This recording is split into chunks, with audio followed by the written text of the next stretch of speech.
Ever see those guys at the gym? You know, the ones who look like they were like chiseled out of stone? Yeah, yeah. All muscles. You think, man, that guy must be an amazing athlete. Right. Like they could just dominate anything physical. And then you see them, I don't know, try to like walk on a slightly uneven sidewalk or throw a frisbee, and they're as graceful as like a baby giraffe. It's kind of funny, right? Like expecting, I don't know, like a family touch football team to run the West Coast offense. Right. Just because you look the part doesn't mean you can actually, play the part. That's a good analogy. So today we're diving into this whole concept of multi-purpose muscle. It's something that this workout expert, Michael Mejia, talks about in Men's Health Total Body Muscle Plan. And honestly, when you hear stability, it doesn't sound as, flashy as maximum gains or anything like that. Right. But trust me, this is where things get really interesting. Yeah, I think building on that idea of stability, it's really about creating a solid foundation for all your movements. Yeah. So think of a car, like a really powerful sport car. Yeah. It needs, an amazing chassis, suspension, all that, to handle all that horsepower. It's the same with your body, right? Your muscles need that stable framework to be able to, generate and control force. Mm-hmm. And that's important, not just for athletics, but just for like moving around in life. Right. And, Mejia, he points out that, and I'm probably guilty of this too, we approach weightlifting from kind of the outside in. Yeah. We have this picture in our head of what we want to look like. Right. And we just kind of target those muscles, Yeah. Bicep curls for bigger arms, bench press for the chest. Yeah, yeah. You get those mirror muscles. Exactly. And while those exercises, they work, they build those muscles, the issue is those muscles might not always be talking to each other. So you have all these strong muscles, but when it comes to doing something, in real life that requires more than just like lifting in one plane, it's a different story. Like how well do they all work together when it's not just, one simple movement? Exactly. And that's where this total body muscle plan comes in. It takes a different approach. And it's pretty cool. It's got 10 chapters. It covers everything from like individual muscle groups to how to actually lose, body fat, overall. And it has different levels too. So if you're a beginner, intermediate, advanced, he's got you covered. But the key here is it emphasizes building from the ground up. Yeah. Or I guess from the core out. So you start with like familiar exercises. Yeah. But then you move towards these movements that challenge your balance, challenge your coordination as you get stronger. And I think what's great about that is that progression, from stable to unstable. Like it's forcing your body to recruit these smaller muscles. Yeah. The stabilizers, the ones that often get ignored. Right. And it's like, think about it like learning to ride a bike. You start with training wheels, right? Yeah. That's your stability. And as you get better, you take those off, and suddenly you're engaging your core. You're using those smaller muscles to stay upright. And the benefit here isn't just like bigger muscles, although, you might get that too. Right. It's really about having all your muscles working together. So Right. you have a body that's not just strong when you're lifting weights, Right. but it's also strong when you're, doing everyday things. Yeah, more resilient, more capable. You're not going to get hurt as easily. Exactly. And the cool thing is, the book, it actually starts with building that foundation. Mm-hmm. So it starts with shoulder training, then it goes to chest and back, then legs and glutes, abs, and then finally arms. Makes sense. So it's all about building that strong frame first. Yeah. And then you kind of add to it. And what's really interesting is this focus on stability.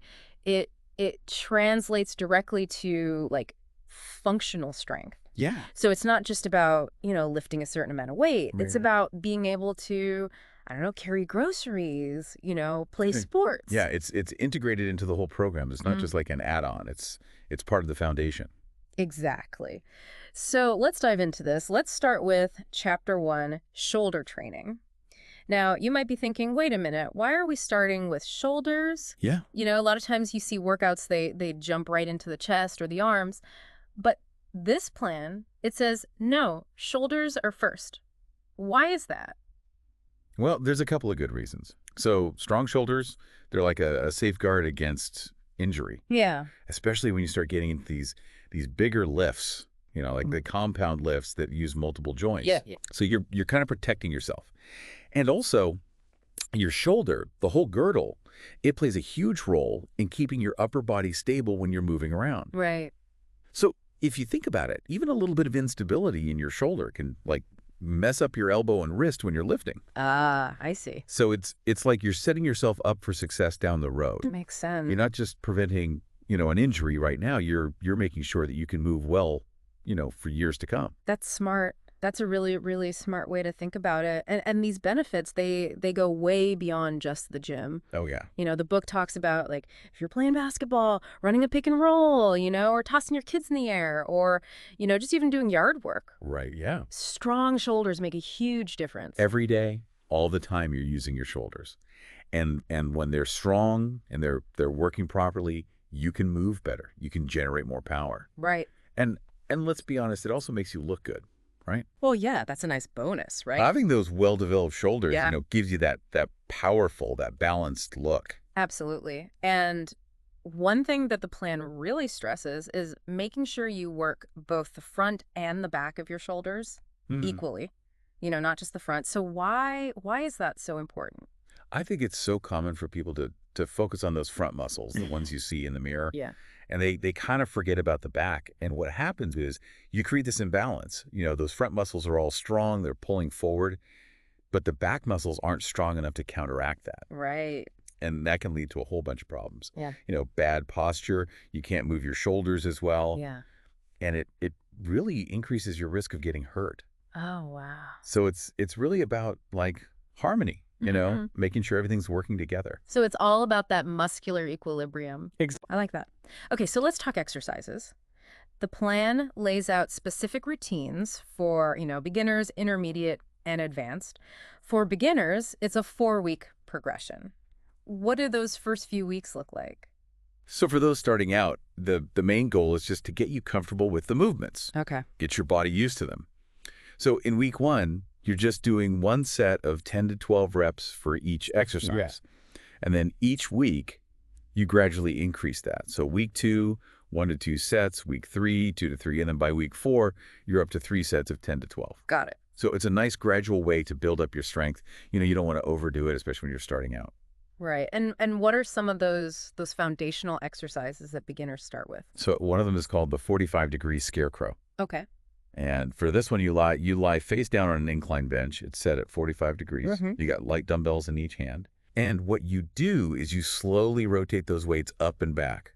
So you're really focusing on that external rotation of your shoulder. Okay. And it really hits those rotator cuff muscles, which are super important. Yeah. And a good way to think about it is, like, you're drawing a T with your arms, but you're lying on your chest when you do it. So it's a very controlled movement. Oh, okay. So really, really targeting those small muscles Exactly. that are so important. Okay, so that's the scarecrow. What's another one? Another one is the snatch grip shrug. And for this, you're going to grab a barbell with an overhand grip, but it's a wide grip, wider than you'd normally use. Okay. Hold it in front of your thighs and just shrug your shoulder straight up as high as you can. Okay. And that really works the upper traps, those muscles in your upper back, and it helps with overall stability. Okay. So that's 2. What's the third beginner exercise for shoulder strength and stability? Okay, so the third one is the seated alternating dumbbell press. And for this, you're sitting on a bench. Make sure you have good back support. You're holding a dumbbell in each hand, kind of by your jaw. Yeah. Palms facing forward. Okay. And what you're going to do is you're going to press one dumbbell up overhead while the other one comes down. Oh, okay. So you're alternating. Yeah.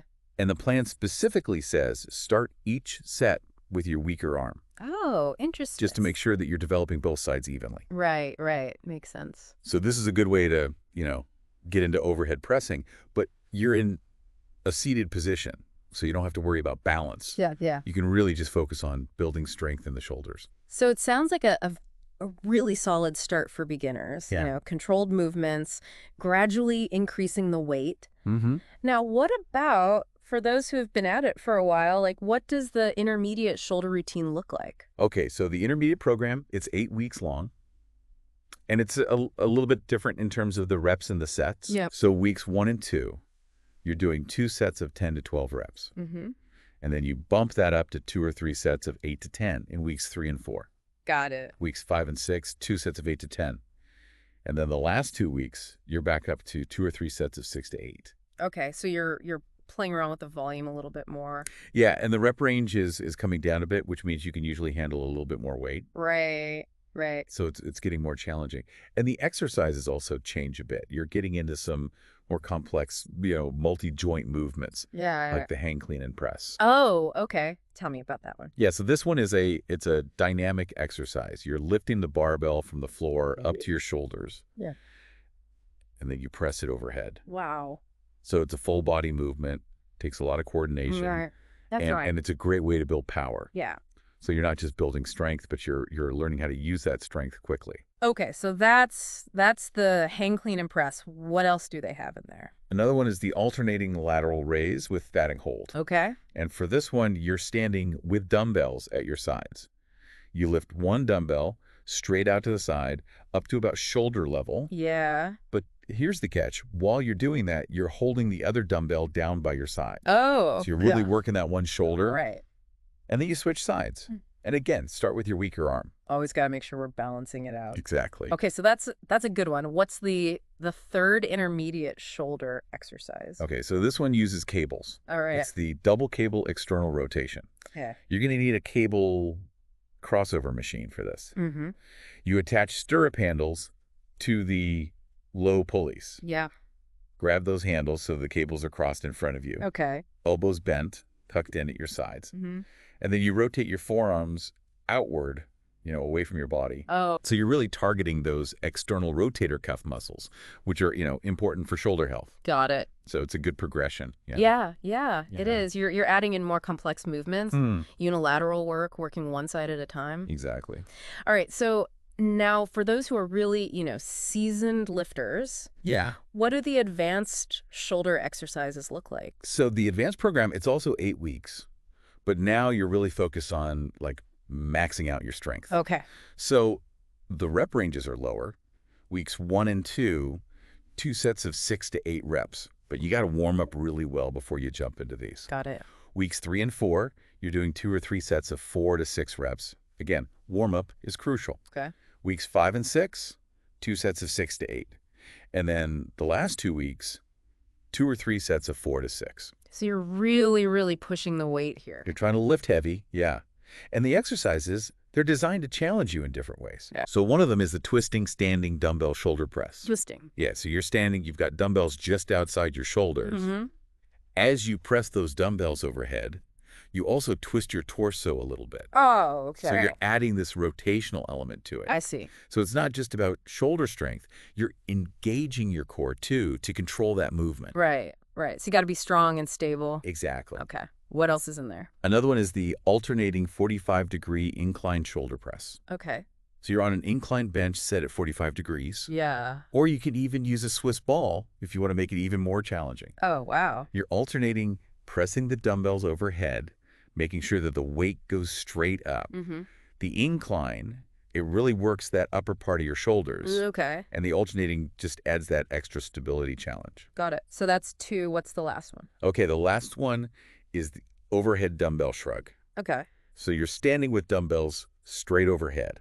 Yeah. A little wider than shoulder width. Okay. And you just shrug your shoulders up. It's kind of like that regular shrug, but with the weights overhead. Oh, good. So it really hits those upper traps in a different way. So really targeting those muscles from all angles. That's the idea. Okay, cool. So we've gone through the beginner, the intermediate, the advanced. Yeah. It's clear this whole idea of building a really strong, stable shoulder foundation. It's really key in this plan. Absolutely. It's not just a little detail. It's front and center. It sets you up for success in all the other lifts. Exactly. So let's move on down the body. Mm-hmm. We're going to go to chapters 2 and 3. Okay. And those cover the chest and the back. Yeah. And this plan brings in a really interesting idea here. Mm-hmm. Using instability to make those exercises, work even better. So tell me, why is incorporating instability such a good thing for your chest and your back? Well, I think it's similar to what we talked about with shoulders. It's kind of like when you're learning to walk, right? Mm-hmm. You start stable, and as you get better, you need a little less stability. Yeah. And by introducing instability, it's like you're forcing your body to work harder, Yeah. because it has to engage all those smaller stabilizer muscles to keep everything under control. Right. So think about a regular bench press. Yeah. You're lying on a nice, stable bench. Yeah. Your chest muscles are doing most of the work, But if you introduce some instability, Mm-hmm. so you put your feet up on a box or you use one of those Swiss balls, Yeah. now your core has to work. Your shoulders have to work harder just to, keep you balanced. Right. And that can actually lead to better gains overall, not just in strength, but in muscle size too. Oh, interesting. Because you're basically teaching your body how to handle movement in real life, Yeah. where things aren't always, perfectly stable. Yeah. Yeah. So it's not just isolating the chest or the back, it's getting the whole team involved. Right. Okay, so the plan talks about how this kind of training, it doesn't just make you stronger. Right. It actually helps you, perform better in sports or just everyday activities. Mm-hmm. So how does training in these unstable positions actually help you be more like athletic? Well, let's think about it. Yeah. A lot of what we do, whether it's sports or just everyday stuff, it's not always on a flat, stable surface, right? Right. You're reaching for something overhead and you're on, I don't know, uneven ground. Yeah. Or you're pushing or pulling something and you have to, keep your balance. Right, right. So training in unstable positions, it's like it's teaching your brain and your muscles how to work together Mm-hmm. to handle those situations.